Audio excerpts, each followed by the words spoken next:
What's going on, everybody? To help you improve your DayZ experience today, we're going to talk about medical supplies, that's finding them and using them, as well as gaining blood through the wildlife scattered around Chernarus. Now, whether you're running in a small party or you're by yourself, gaining medical supplies can be a big task. The front of hospitals are covered with glass, and breaking that glass does three things. You waste your ammo, you can aggro zombies, which is a big pain in the ass, and you'll possibly alert other players to your position. A lot can go wrong with this smash and grab type of technique.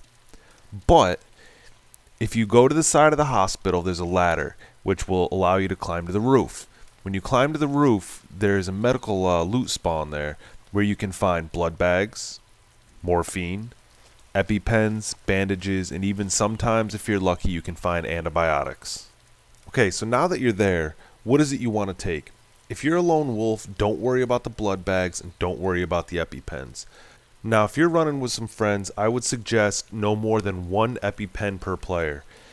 And as far as blood bags, load up on them. They're always good to have. It's a quick resource, it doesn't take long, and if somebody's in a jam, it gets them back to full health immediately. But the big ticket item that you'll find in these boxes is morphine. Morphine fixes broken bones.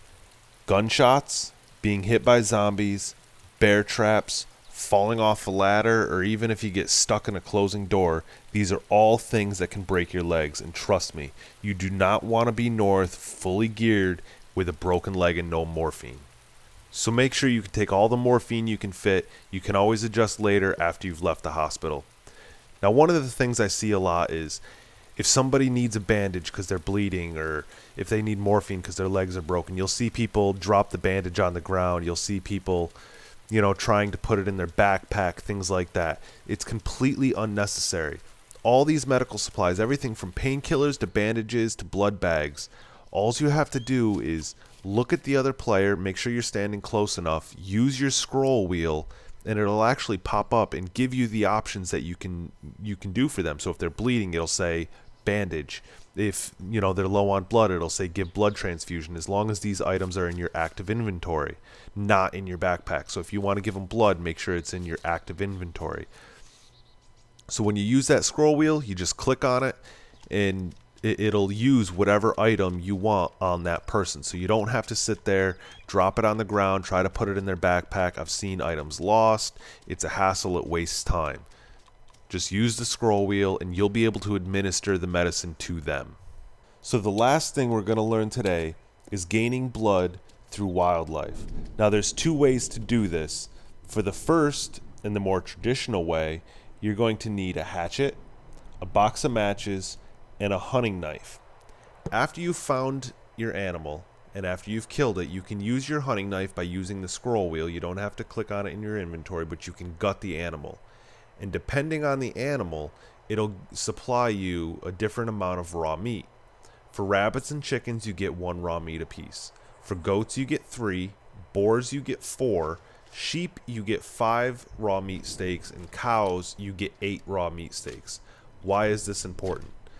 Each raw meat, after cooked, will give you 800 blood, in comparison to cans of food, which is only 200. Now, after you've acquired your raw meat, you're going to need to cook it.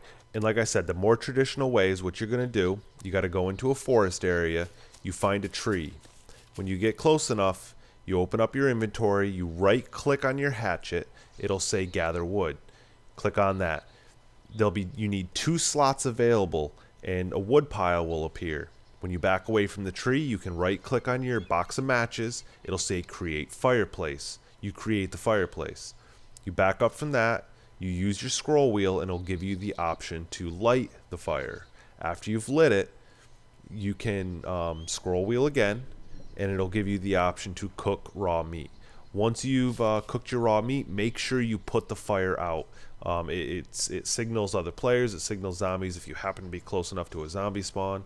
So it's just better to be on the safe side. Put it out.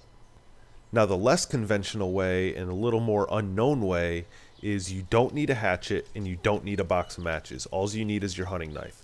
After you've acquired your raw meat, you go into a city like Cherno, Also, there's some military areas, and you'll find oil barrels. Sometimes you'll have seen these on fire, sometimes they're just sitting there, but when you walk up to them, you can use your scroll wheel, and it'll give you the option to put on fire, and if it's on fire, it'll give you the option to put out fire. You don't need a box of matches to light this fire, but you can use it to cook your raw meat on. You can also use it as a source of heat if your body temperature is low, but very unknown. You can use this to actually cook your raw meat. Alright guys, I really hope you found these tips helpful. Maybe you learned something you didn't before. As always, if you could leave some comments below, let me know how I'm doing. Leave the video a rating. Otherwise, I'll be talking to you guys soon. Peace.